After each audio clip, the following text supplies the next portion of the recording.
जय श्री कृष्णा। राधे राधे। आज अपने सुनेंगे बैसाख के महीने सुनी जाने वाली पौराणिक और प्रचलित कथाएं। पहली कहानी अपने सुनेंगे राजा और बंदरी की कि किस तरह एक बंदरिया को बैसाख स्नान करने से पुण्य फलों की प्राप्ति हुई। एक बार की बात है, एक राजा था। वो बैसाख मास में प्रतिदिन गंगा स्नान किया करता था। राजा का आदेश था कि मुझसे पहले गंगा में कोई भी स्नान नहीं करेगा। लेकिन राजा जब गंगा जी में स्नान करने जाते तो उन्हें प्रतिदिन शांत जल की जगह हलचल करता हुआ जल दिखाई देता। तो राजा को संदेह हो गया कि अवश्य कोई तो है जो मुझसे पहले गंगा जी में स्नान करता है। तो राजा ने नदी के तट पर पहरेदार लगा दिए और कहा कि जो कोई मुझसे पहले स्नान करता है उसे पकड़कर मेरे पास ले आना। अगर वो औरत होगी तो निश्चय मैं उससे विवाह करूंगा। तो राजा के कहे अनुसार पहरेदार वहां पर पहरे देने लगे। गंगा जी के किनारे एक वृक्ष था, उस पर एक बंदरिया रहती थी। वह प्रतिदिन राजा जी के स्नान करने से पहले स्नान करके कहती कि बंदरिया बैसाख नहाए, राजा जी से पहले नहाए। यह कहकर वो वापिस पेड़ पर चढ़ जाती। ऐसा करते करते बैसाख का पूरा महीना बीत गया, परंतु पहरेदारों को कोई भी सुराग नहीं मिला। किंतु बैसाख की पूर्णिमा के दिन राजा के सिपाही जब पहरा दे रहे थे तो उन्हें तालाब में डुबकी की आवाज सुनाई दी। तो पहरेदार दौड़कर तालाब के पास आए तो देखा कि एक बंदरिया नहा रही है और बोल रही है कि बंदरिया बैसाख नहाए, राजा जी से पहले नहाए, सवा पहर के तड़के नहाए। ऐसा कहकर जब वो पेड़ पर चढ़ने लगी तो राजा के सिपाहियों ने उसे पकड़ लिया और राजा के पास ले गए। तो राजा का तो यह वचन था कि अगर कोई स्त्री होगी तो उससे मैं विवाह करूंगा। तो राजा को अपने वचन के अनुसार उस बंदरिया से विवाह करना पड़ा। कुछ दिन बीते थे। बैसाख स्नान के पुण्य से बंदरिया का गर्भ ठहर गया। 9 महीने पूरे होने पर बंदरिया ने राजा से पूछा कि बच्चे के जन्म पर मुझे क्या करना चाहिए, मैं क्या करूंगी, आप मुझे बताओ। तब राजा ने कहा कि मैं आपके कमरे में घंटी लगवा देता हूँ। जब भी तुम्हें दर्द हो तो ये घंटी बजा देना, मैं पूरा इंतजाम कर दूंगा। तो राजा ने ऐसा कहकर बंदरिया के महल में घंटी लगवा दी। तो राजा के तो पहले से अन्य रानियां थी, उनके कोई संतान नहीं थी। जब उन्हें पता चला कि बंदरिया तो गर्भवती है तो वे जानकर उस बंदरिया रानी से ईर्ष्या करने लगी और भावी संतान को नष्ट करने के लिए तरह तरह की योजनाएं बनाने लगी। तो घंटी बंधी हुई देखकर एक रानी ने बंदरिया से इसका कारण पूछा। तो बंदरिया ने सारी बात उनको बता दी कि यह घंटी राजा ने क्यों बंधवाई है। तो रानी ने यह सुनते ही अपने मन में एक साजिश रची और बंदरिया से कहा कि तुम एक बार घंटी बजाकर तो देखो कि राजा जी आते हैं या नहीं। उस टाइम अगर राजा नहीं आए तो तुम क्या करोगी। तो बंदरिया ने कही कही घंटी बजा दी। तो राजा दौड़ता हुआ महल में आया और घंटी बजाने का कारण पूछा। तो बंदरिया ने कहा कि मैंने तो रानी के कहने पर घंटी बजाई थी, लेकिन रानी ने बाहर आने पर कहा कि राजा आप किस पर विश्वास कर रहे हैं, यह तो एक जानवर है, ना जाने कितनी बार घंटा बजाएगी। आप अपना काम छोड़कर कितनी बार आएंगे। हम इतनी रानियां हैं, इस बंदरिया को अच्छी तरह संभाल लेंगे, आपको चिंता करने की कोई जरूरत नहीं है। आप ऐसा करें कि ये घंटा यहाँ से हटवा दीजिए। ऐसा कहकर उन्होंने वो घंटा वहां से हटवा दिया। कुछ दिनों बाद जब बंदरिया के बच्चे के जन्म का समय आया तो उसने दूसरी रानियों से पूछा कि मैं क्या करूं। तो रानी ने कहा कि तुम आंखों पर पट्टी बांधकर सो जाओ। तो बालक के जन्म लेते ही उसके रोने से पहले ही रानियों ने उसे एक टोकरी में रखकर दासी को दे दिया और कहा कि नदी में प्रवाहित कर आओ, और उस बच्चे के स्थान पर एक पत्थर रख दिया और राजा को जल्दी से समाचार भेज दिया कि बंदरिया ने तो एक पत्थर को जन्म दिया है। जब राजा ने सुना तो बहुत ही दुखी हुए। फिर सोचा कि दूसरी रानियों के बच्चे ही नहीं होते तो वो तो एक बंदरिया है, उसके क्या संतान होगी। दूसरी ओर जब दासी उस सुंदर बच्चे को लेकर जा रही थी तो उसका बिल्कुल भी मन नहीं हुआ कि उसे नदी में प्रवाहित कर दे। तो वह उस बच्चे को लेकर इधर उधर घूमने लगी। उसे एक खड्डा दिखाई दिया जहां कुम्हार और कुम्हारिन मिट्टी खोदने आते थे। तो उसने सोचा कि इस बच्चे को यहाँ पर चुपचाप रखकर चली जाऊंगी।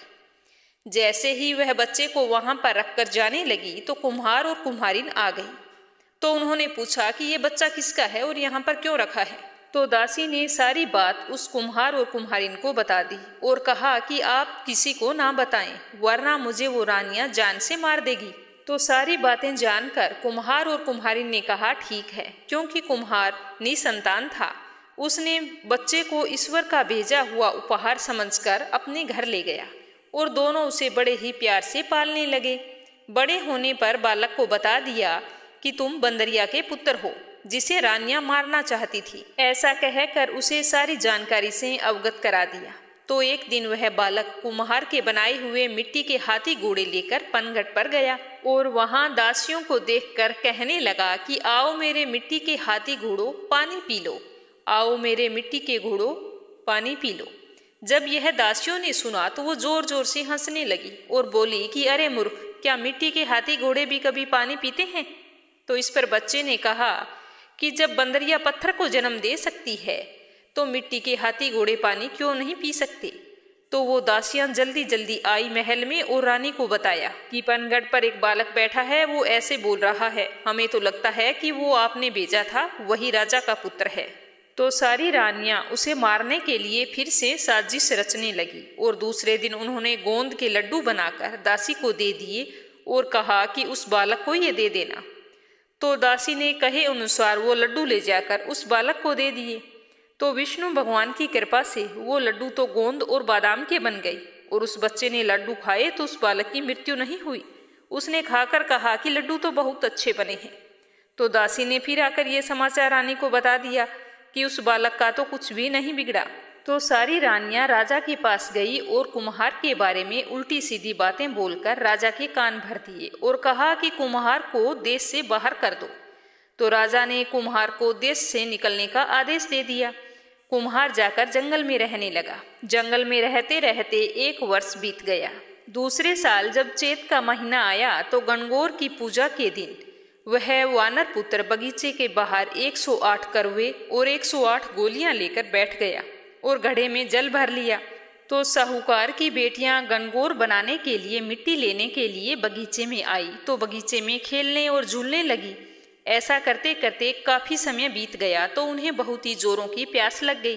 तो उन्होंने बंदरिया के बेटे से कहा कि हमें पानी पिला दो। तो उस लड़के ने कहा कि पानी तो मेरे पास है, पर मेरी एक शर्त, मेरे पास एक गोली है, उसे खा लो और 7 बार मेरी परिक्रमा कर लो, फिर मैं तुम्हें पानी पिला दूंगा। तो पहले तो लड़कियों ने मना किया, लेकिन तेज प्यास लगने के कारण वो मान गई। तो इस तरह वो गोली खाई और युवक के चारों ओर 7 चक्कर लगाए। इस तरह एक के बाद एक करती गई और पानी पीती गई। तो इस तरह मजबूरी वश वे सारी गर्भवती हो गई। कुछ दिनों बाद जब उनके माता पिता को पता चला तो उनसे पूछा तो उन्होंने सारी बात बता दी। तो वे सारे साहूकार मिलकर कुम्हार के पास गए और सारा किस्सा बताया और कहा कि तुम्हारे बेटे ने हमारे बेटियों से शादी कर ली है, अब इन्हें तुम्हें अपने पास रखना होगा। तब कुम्हार ने कहा कि मैं तो गरीब हूँ, मैं इन्हें नहीं रख सकता। तो सारे साहूकारों ने कहा कि हम खूब सारा धन देंगे, लेकिन हमारी लड़कियां तो तुम्हारे घर की बहू बनेगी। तो इस तरह सारे साहूकारों ने मिलकर खूब सारा दान दहेज देकर अपनी बेटियों को कुम्हार के घर विदा कर दिया। तब कुम्हार के घर तो 108 बहुएं हो गई और कुछ महीनों बाद 108 पोते हो गए। तो इस खुशी में कुम्हार ने एक बहुत बड़े उत्सव का आयोजन किया।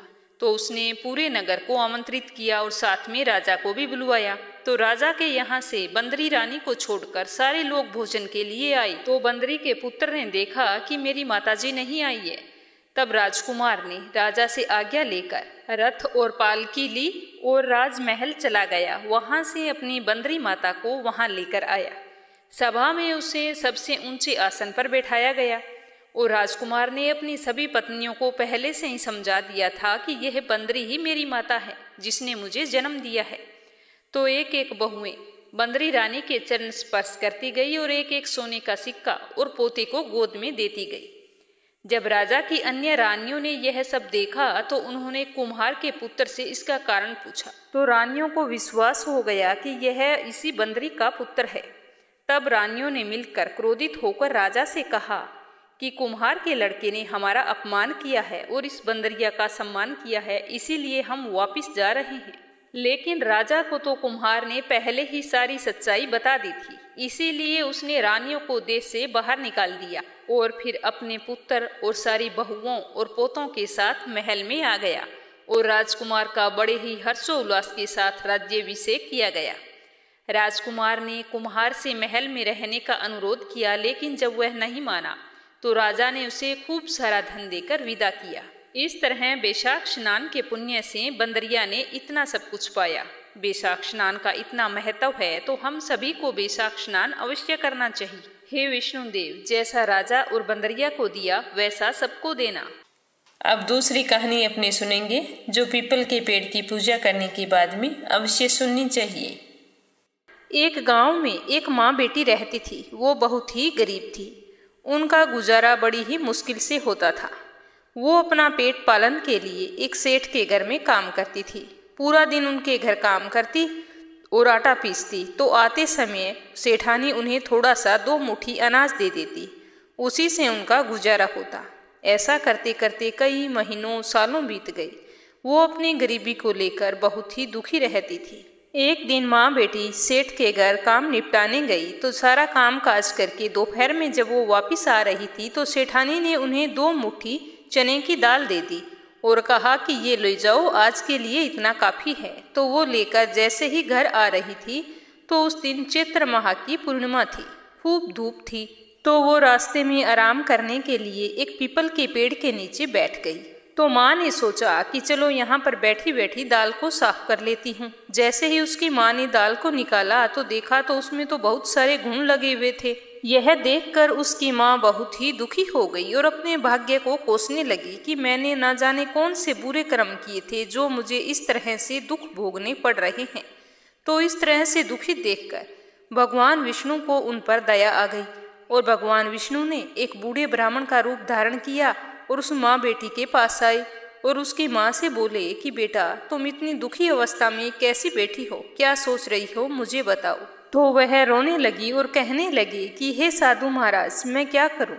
मेरी इतनी गरीबी है कि मैं मेरी बेटी का पालन पोषण भी नहीं कर सकती हूँ। मेरे पति की सालों पहले मृत्यु हो चुकी है और मेरा कोई और सहारा नहीं है।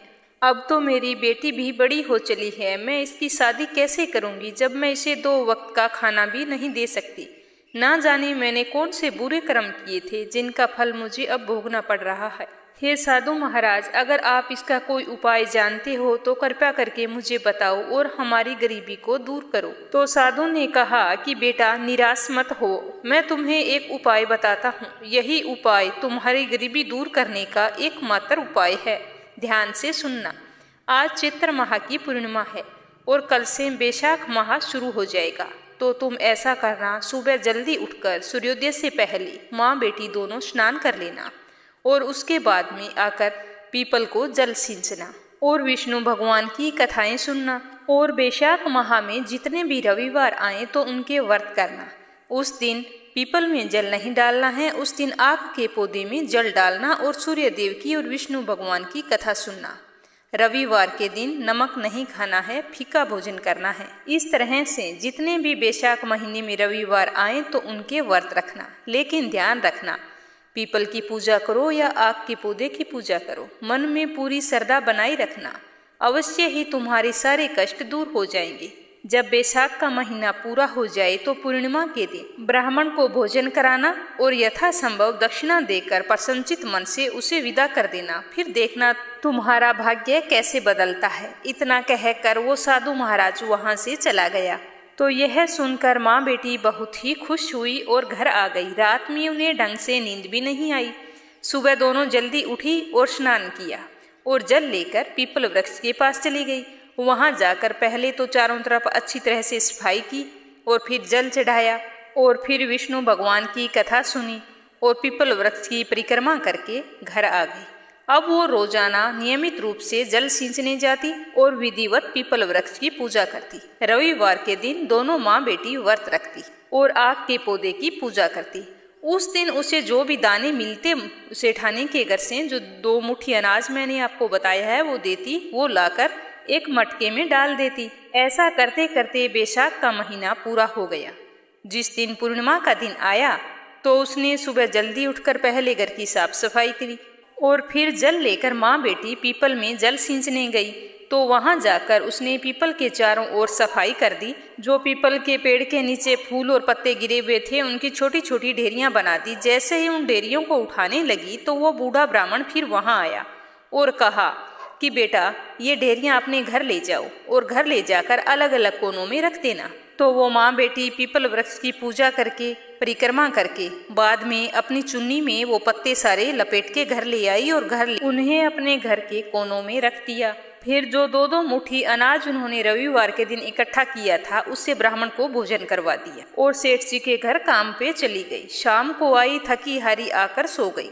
सुबह उठकर वो देखती है तो जो उन्होंने पत्तों के ढेर थे जो अपने कमरों में लाकर रखे थे अलग अलग, तो वो तो सारे सोने चांदी हीरे जवाहरात अन्न धन के बन गए। तो यह देखकर उन्हें तो बहुत ही आश्चर्य हुआ।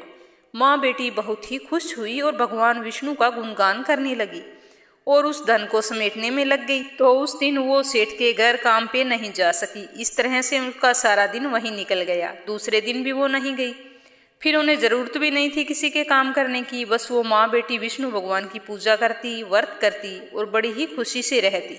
ऐसा करते करते 4 दिन बीत गए। तो सेठानी ने सोचा कि वो काम पर नहीं आती माँ बेटी, क्या बात है। तो उसने एक लड़के को उनके घर भेजा।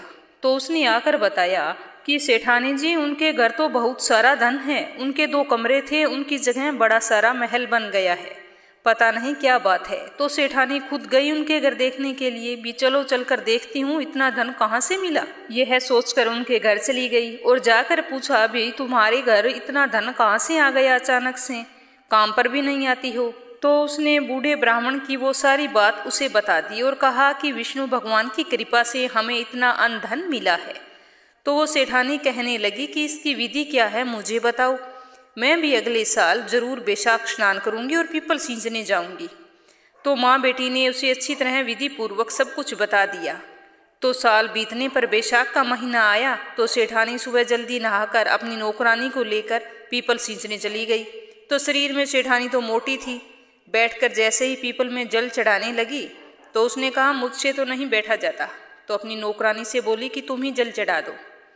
तो नौकरानी बोली कि सेठानी जी आप चढ़ाओगे तो ही आपको फल मिलेगा, मेरे चढ़ाने से तुम्हें फल नहीं मिलेगा। तो उसने कहा, नहीं ऐसी कोई बात नहीं है, तुम ही चढ़ा दो, मैं तो नहीं बैठ सकती। तो परिक्रमा करने लगी। तो 2-4 परिक्रमा की। 1-2 दिन बाद में उसने कहा कि मुझसे तो वही परिक्रमा नहीं होती है, परिक्रमा भी तुम ही कर दिया करो। तो सेठानी की नौकरानी थी, वो बड़ी ही श्रद्धा भाव से पीपल को जल सींचती और बाद में परिक्रमा करती। पीपल के चारों ओर साफ सफाई भी नौकरानी ही करती। तो इसमें उसकी कोई श्रद्धा भाव नहीं था सेठानी का। बस वो तो महीना पूरा होने का इंतजार कर रही थी। जैसे तैसे महीना पूरा हो गया। बैशाख की पूर्णिमा आई तो बस उन्होंने जल्दी से नौकरानी से ही बोला कि भाई खाना बना दो और ब्राह्मणों को भोजन करवा दो। तो उसने करवा दिया। जब वो पीपल की पूजा करने गई तो नौकरानी से ही कह दिया कि यहाँ से सारे पत्ते इकट्ठे करके एक बोरी में डाल लो। तो नौकरानी ने वो सारे पत्ते जब इकट्ठे किए तो कुछ पत्ते उसकी साड़ी में लटक कर रह गए और वो घर ले आई। सेठानी ने लाकर नौकरानी से बोल दिया कि कोठी के सारे कमरों में, रसोई में, ऊपर नीचे सब जगह छोटी छोटी ढेरियां बना दो और बड़ी ही खुशी से सो गई। नौकरानी अपने घर चली गई। सुबह उठी तो देखती है कि सारे नौकर चाकर बुरी तरह से शोर कर रहे थे। सेठ जी भी शोर मचा रहे थे। तो सेठानी बाहर जाती है और पूछती है कि भाई सारे ऐसे क्यों कर रही हो। तो अचानक उसका ध्यान जाता है कि सारे घर में कीड़े मकोड़े, बिच्छू, सांप, इस तरह से छोटे छोटे कीड़े मकोड़े बिलबिला रहे थे। तो सेठ जी कहते हैं कि सेठानी जी ये कैसे हो गया हमारे घर का हाल, क्या किया है तुमने। तो सेठानी बोली कि मैंने कुछ भी नहीं किया, मैंने तो हमारे जो पहले नौकरानी आती थी माँ बेटी उसी ने बताया था। वो बोलती है कि बैशाख स्नान करने से धन मिलता है, वो तो धनवान हो गई। उनकी देखा देखी मैंने पीपल की पूजा की है, मुझे तो धन के बदले ये सब मिला है।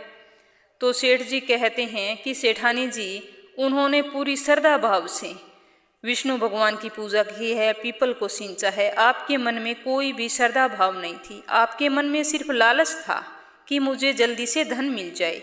इसी का परिणाम ये है। तो सेठानी जी ने हाथ जोड़कर विष्णु भगवान से माफ़ी मांगी कि हे भगवान, इस बार का गुनाह मेरा माफ़ करो और आगे से मैं पूरी श्रद्धा से आपकी भक्ति किया करूँगी। आप इस सारे कीड़े मकोड़ों को समेट लो।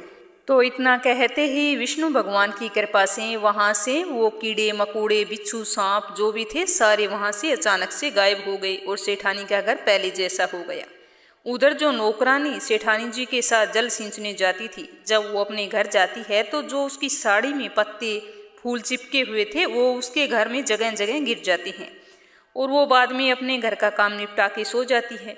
सुबह जब उठती है तो देखती है कि सारे घर में हीरे जवाहरात चमक रहे हैं, तो उसकी समझ में ही नहीं आता कि ये सब क्या हो रहा है।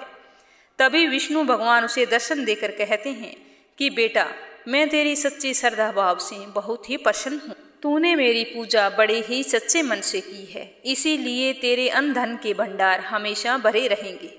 तुम्हें सुख और सौभाग्य की प्राप्ति होगी। इतना कहकर विष्णु भगवान अंतर्ध्यान हो गए। इस तरह वह नौकरानी भगवान विष्णु की कृपा से धनवान और सौभाग्यवती हो गई। उधर उस माँ बेटी की जिंदगी भी खुशहाल हो गई। उसकी बेटे की शादी एक अच्छे से घर में हो गई। इस तरह से वैशाख स्नान करने से और पीपल वृक्ष में जल सींचने से उन्हें सुख सौभाग्य की प्राप्ति हुई। उसके बाद से गांव के सारे लोग हर साल वैशाख स्नान करते और पीपल में जल सींचते, रविवार के व्रत करते और आग के पौधे की रविवार के दिन पूजा करते। हे विष्णु भगवान, हे सूर्यदेव, जैसा नौकरानी और माँ बेटी को दिया वैसा सबको देना, और जैसा सेठ और सेठानी को दिया वैसा किसी को ना देना। बोलो विष्णु भगवान की जय हो। प्रेम से बोलो सीता माता की जय हो। यह कहानी सीता माता कहा करती थी और श्री राम इसे सुना करते थे। एक दिन भगवान श्री राम को किसी काम के लिए बाहर जाना पड़ा, तो सीता माता कहने लगी कि भगवान, मेरा तो यह 12 वर्षों का नित्य नियम है कि मैं आपको कथा सुनाती हूँ और आप सुनते हैं। अगर आप बाहर चले जाएंगे तो मैं अपनी कहानी किसे सुनाऊंगी? तो श्री राम कहने लगे कि तुम कुएं की पाल पर जाकर बैठ जाना और वहाँ पर जो औरतें पानी भरने आती हैं उन्हें अपनी कहानी सुना देना और फिर मैं जल्द ही लौट आऊँगा। यह कहकर भगवान श्री राम तो चले गए। श्री राम के कहे अनुसार सीता माता कुएं की पाल पर जाकर बैठ गई। वहाँ पर एक स्त्री आई। उसने रेशम की जरी की साड़ी पहन रखी थी और सोने का घड़ा ले रखा था। सीता माता उसे देखकर कहने लगी कि बहन, मेरे 12 वर्ष का नित्य नेम है। मेरे पति बाहर चले गए हैं, तुम मेरे नित्य नेम की कहानी सुन लो। तो सुनकर वो कहने लगी कि मैं तुम्हारी नित्य नेम की कहानी सुनूंगी तो मुझे घर जाने में देरी हो जाएगी और मेरी सास मेरे साथ लड़ाई करेगी। मैं तुम्हारी कहानी नहीं सुन सकती। तो वह घड़ा उठाकर वहाँ से चली गई। तो इस तरह कथा ना सुनने के कारण उसकी रेशम की जरी की जो साड़ी थी वो फट गई और सोने का घड़ा मिट्टी के घड़े में बदल गया। उसकी हालत भिखारिन जैसी हो गई। जैसे ही उसने अपने घर में प्रवेश किया तो सास ने उसे देखा तो देखते ही कहा कि बहू, किसका दोष अपने सिर लेकर आई है? तो बहू ने कहा कि सासू माँ, क्या बताऊं, कुएं की पाल पर एक औरत बैठी थी। उसने मुझसे कहा कि नित्य नेम की कहानी सुन लो। मेरा पति बाहर गया है तो मैंने उसकी कहानी नहीं सुनी। मुझे तो लगता है ये उसी का फल मुझे मिला है। तो उसकी सास कहने लगी कि लाओ तुम घड़ा मुझे दो। यह कहकर वह अपनी बहू की साड़ी और घड़ा लेकर कुएं की पाल पर चली गई। तो वहाँ पर सीता माता बैठी थी। तो सीता माता ने कहा कि बहन, मेरी कहानी सुन लो। अगर आप कहानी नहीं सुनेंगे तो मेरे 12 वर्षों का नित्य नेम टूट जाएगा। तो सास कहने लगी कि एक बार क्यों, 4 बार सुना, मैं तुम्हारी कहानी जरूर सुनूंगी। तो सीता माता कहानी कहने लगी कि राम आए, लक्ष्मण आए, देश के पुजारी आए, नित्य नेम का नेम लाए। आओ राम, बैठो राम, तपी रसोई जियो राम, माखन मिसरी खाओ राम, दूध पतासा पियो राम, सूत के पलका मोठो राम, साल दुसाला पोठो राम, साल दुसाला ओढ़ो राम, जब बोलो मैं राम ही राम, राम संवारे सबके काम, खाली घर भंडार भरेंगे, सबका बेड़ा पार करेंगे। प्रेम से बोलो श्री राम जय जय राम। तो कथा समाप्त होते ही सास कहने लगी कि बहन, कहानी तो बहुत अच्छी सुनाई है, मुझे तो तुम्हारी कहानी बहुत अच्छी लगी। अब मैं तो तुमसे सुनने रोज आया करूँगी। तो कहानी सुनकर सास घर चली गई तो उसकी साड़ी फिर से रेशम की हो गई और मिट्टी का घड़ा फिर से सोने के घड़े में बदल गया। तो सास को देखकर बहू कहने लगी कि सासू माँ, आपने ये सब कैसे किया? तो उसकी सास ने कहा कि बहू, जो तू दोष लगा के आई है, मैं उसी दोष को उतार कर आ रही हूँ। तो बहू कहने लगी कि माँ जी, वो कुएं वाली स्त्री कौन थी? तो सास कहने लगी कि वो सीता माता थी। वे पुराने से नया कर देती है, खाली घर में भंडार भर देती है, लक्ष्मी जी का वास कर देती है, आदमी की जो भी इच्छा हो उसे पूरा कर देती है। तो बहू बोली कि ऐसी कहानी है तो मुझे भी सुनाओ। तो सास कहने लगी कि ठीक है, तुम भी सुनो। तो उसकी सास ने कहानी कहनी शुरू की। राम आए, लक्ष्मण आए, देश के पुजारी आए, नित नेम का नेम लाए, आओ राम बैठो राम, तपी रसोई जियो राम, माखन मिश्री खाओ राम, दूध बतासा पियो राम, सूत के पल का मोठो राम, साल दुसाला पोठो राम, साल दुसाला ओढ़ो राम, जब बोलूं जब राम ही राम, राम संवारे सबके काम, खाली घर भंडार भरेंगे, सबका बेड़ा पार करेंगे, प्रेम से बोलो श्री राम जय जय राम। तो कहानी सुनते ही बहू कहने लगी कि माँ जी, ये कहानी तो बहुत अच्छी है, मेरी तो मत मारी गई थी जो मैंने काम का बहाना बनाकर कहानी नहीं सुनी। तो सास कहने लगी कि ठीक है बहू, अब हम इस कथा को रोज कहा करेंगे। अब सास बहू रोजाना सुबह सवेरे जल्दी उठती, नहाती धोती और पूजा करने के बाद में सीता माता के नित्य नेम की कहानी कहती, उसी के बाद में कोई और काम करती। ऐसा करते करते कई दिन बीत गए। एक दिन उनके घर पड़ोसन आई और कहने लगी कि बहन, आज मेरे चूल्हे में आग बुझ गई है, थोड़ी सी आंच देना। तो वो बोली कि आग तो हमने अभी जलाई भी नहीं है। तो पड़ोसन कहने लगी कि तुम सुबह 4 बजे उठकर क्या करती हो? तुम्हारे उठने की आवाज़ें आती रहती है और तुम कहती हो कि आग अभी तक जलाई नहीं, तो उठकर क्या करती हो? तो उसकी सास ने कहा कि हम सास बहू सुबह उठकर पहले स्नान करते हैं, फिर पूजा करते हैं, उसके बाद सीता माता के नित्य नेम की कहानी सुनते हैं। तो पड़ोसन उनकी बात सुनकर कहने लगी कि सीता माता की कहानी कहने से तुम्हें क्या फल मिला? तो वो बोली कि इनकी कहानी कहने से घर में खाली भंडार भर जाते हैं, सारे काम सिद्ध होते हैं, मन की इच्छा पूरी होती है। तो पड़ोसन कहने लगी कि बहन, ऐसी कहानी है तो मुझे भी सुना दो। तो पड़ोसन की बात सुनकर सास कहने लगी कि बहू, पहले जाकर स्नान करके आओ, उसी के बाद में कथा कहूँगी। तो वह जल्दी से अपने घर गई और स्नान करके वापिस आ गई। तो तीनों वहाँ पर बैठ गई। सास ने कहानी कहनी शुरू की।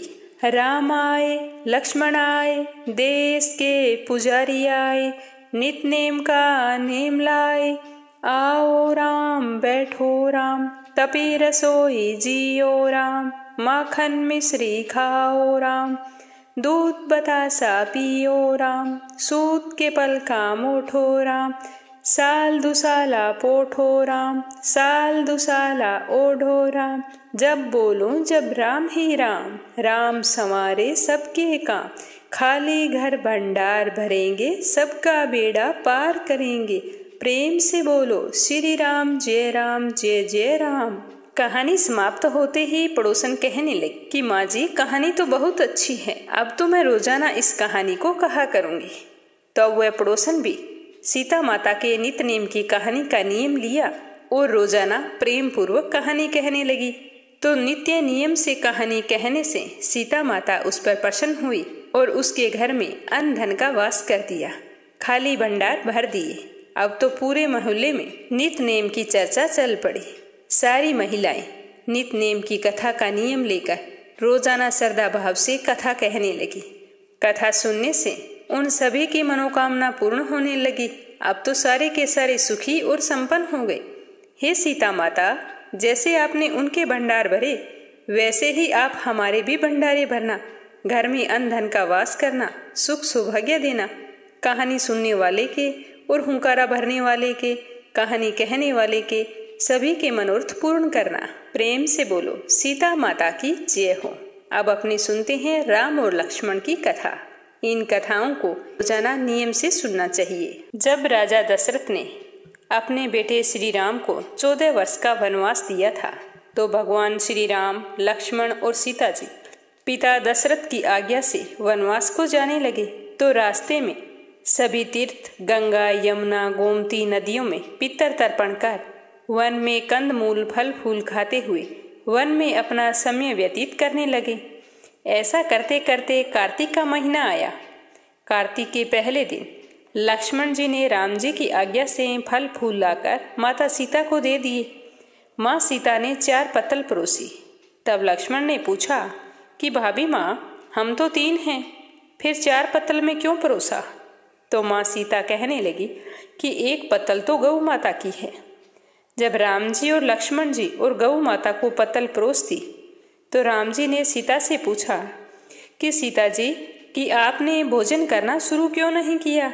तो सीता माता कहने लगी कि मैं तो कार्तिक के महीने में राम कथा सुनाती हूँ, ये तो मेरा नियम है। राम कथा सुनाने के बाद ही मैं फल ग्रहण करती हूँ। तो राम जी कहने लगे कि तुम ऐसा करो, तुम्हारी कथा मुझे सुना दो। लक्ष्मण जी बोले मुझे सुना दो। तो माँ सीता कहने लगी कि औरत की बात औरत ही सुने।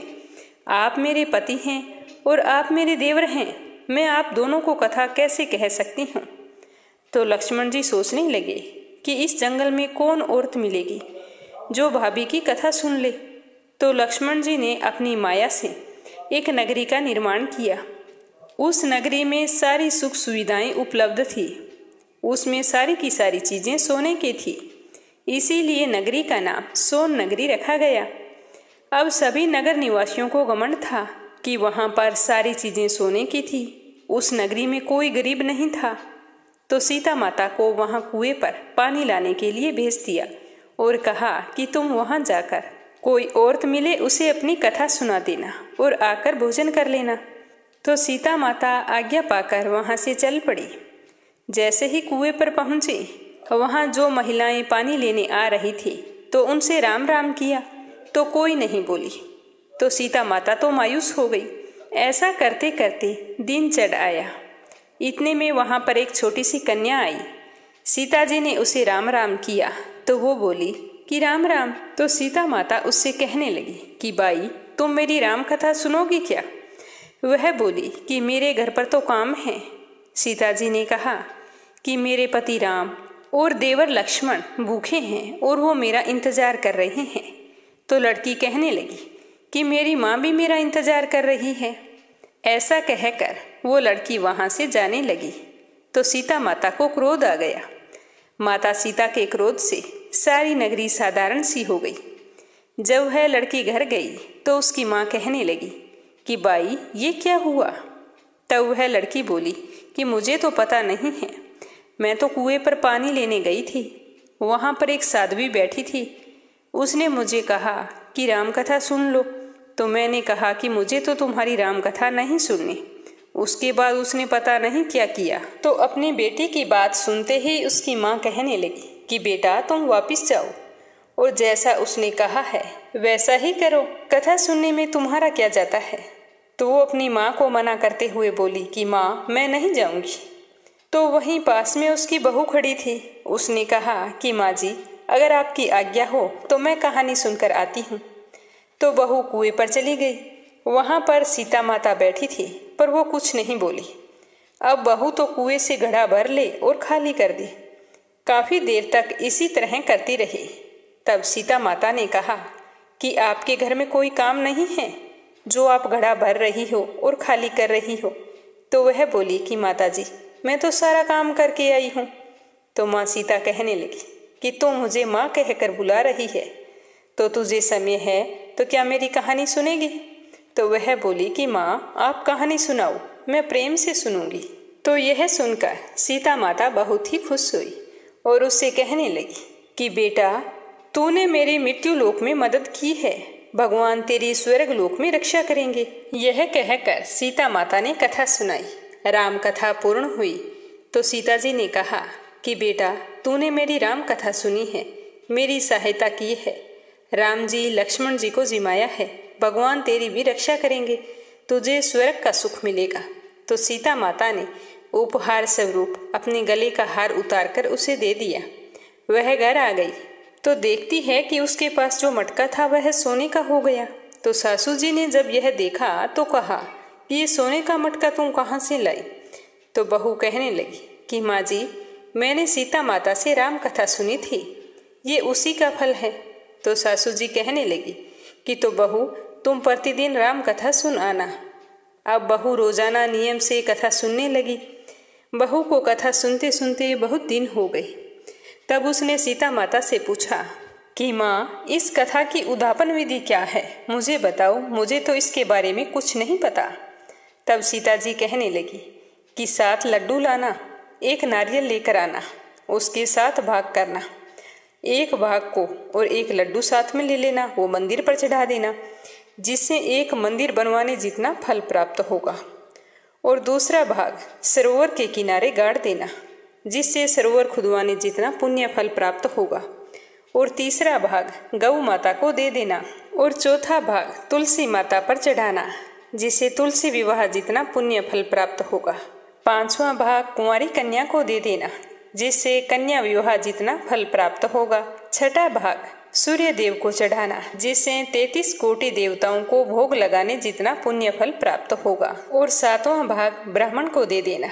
अगर ब्राह्मण ना मिले तो पीपल की जड़ में दबा देना, जिससे तुम्हें सभी देवी देवताओं का आशीर्वाद मिलेगा और तुम्हारे घर में सुख सौभाग्य का वास होगा, अन्न धन के भंडार भरे रहेंगे। तो सीता माता से उद्यापन विधि सुनकर बहू खुशी खुशी घर आ गई और घर आकर सारी बात अपनी सासू माँ को बताई। तो उसकी सासू ने कहा कि जैसे सीता माता ने बताया है उसी तरह विधि पूर्वक उद्यापन कर दो।